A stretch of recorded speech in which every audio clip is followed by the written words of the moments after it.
Hi, welcome to the new version of Rpgmaker Asset Converter. In this new version, we will see the implementation of some very interesting features.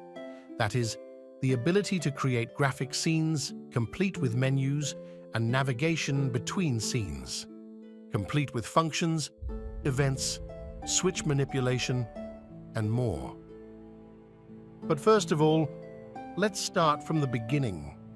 What is the difference between the two instruments, UI generator and scene generator? The UI generator allows us to generate static screens, that is, graphical windows with various images and information, all limited, of course, to a single view. The UI generated remains visible during the game. On the contrary, the scene cannot be viewed during the normal course of the game. In this version, you can test the new features. It is not yet complete. Several features are still missing, but we still decided to release a version to users who purchased our product to test the new features. Let's open the scene generator. We will notice pictures that represent exactly what will be displayed in the game, from the various menus to pictures, icons, etc. We have already covered this tool in the previous version. In fact, each picture represents a generated UI, which later we will link through the various menus. The scenes, to identify them, are numbered. Unlike function modules, which we will display later in the video, they have a different color and different function for each module. Let's move the picture slightly and double-click to open a drawing scene. You may have noticed that there is no menu for exporting or saving the current scene. In fact, we simply close the drawing scene to view in real time the current drawing. Double-click on the scene we closed to continue drawing without losing what we drew previously.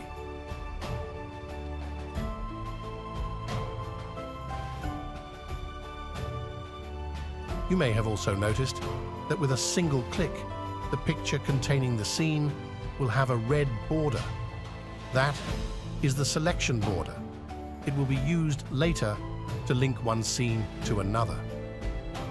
Very important thing: never stay a scene without a button that leads to closure.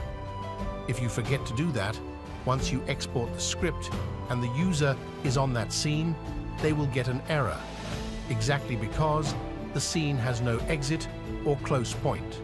So, don't forget that every graphic scene must contain at least one button. Let's go and see how we can add a navigation button. Apparently, the scene editor and the UI editor are similar, but the scene one has an extra tab. The scene interaction tab will precisely allow us to add elements specifically for scenes and not for UIs. We will notice the tool Drawing Menu Buttons. It is very similar to the tool for drawing a window, but a screen will appear where we should insert the various buttons. Let's give it a try. Let's select the tool and position where we would like to display our menu window.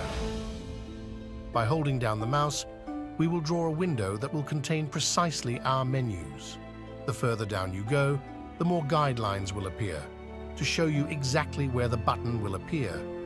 Based on the guidelines, you can adjust for the size or amount of buttons to be inserted. As you let go of the mouse button, a window will appear. In this window, we simply need to add the items, or rather, the buttons that our menu will contain.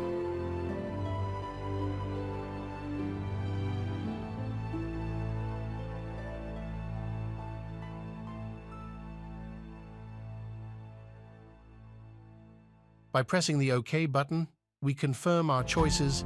Otherwise, we simply close on the Close button.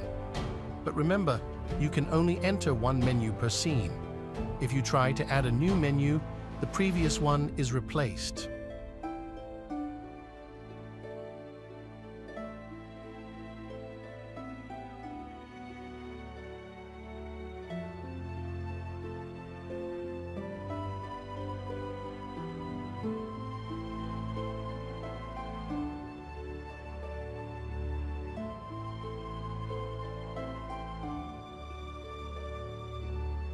Having drawn our scene, we close the editor and we will immediately notice next to the picture representing our scene symbols.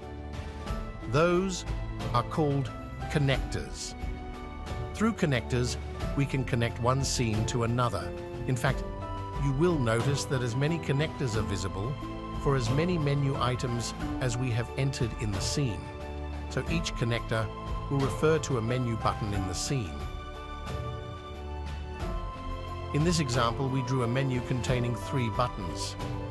As a result, we have 3 connectors. Let's right-click on an empty part. A menu will appear. Let's go to the item, Add Scene. You will notice that unlike Scene 0, Scene 1 has an input connector that will be used to connect the various options.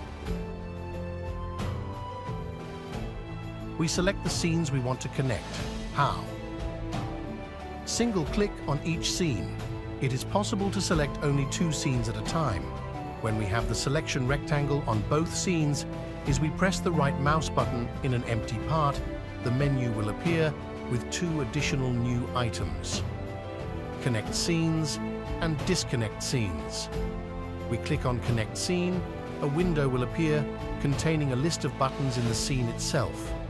We select which button should take us to the next scene and click on the Connect button.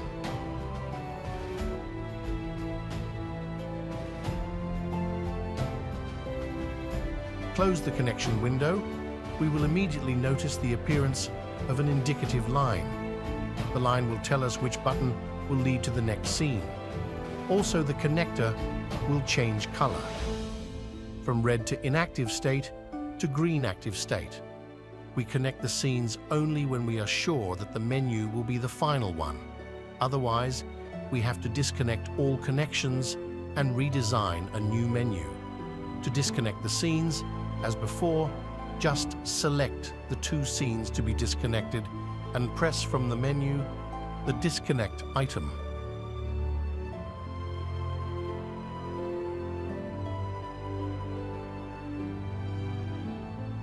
Now let's add an additional menu to the previously created empty scene with a single option. For example, Close. Having added the menu to the new scene now, we need to fill in the behaviors of the other buttons. We always right-click in the empty part of the editor, and under Forms, we select the option Close Menu. We add 3 modules to close the menu. The first 2, we connect them to Scene 0.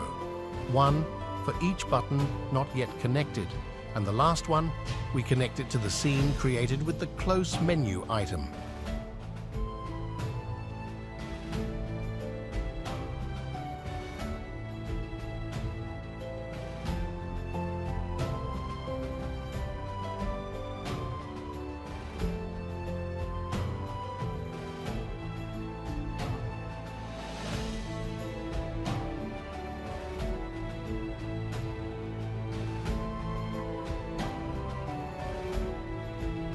Let's make a test script.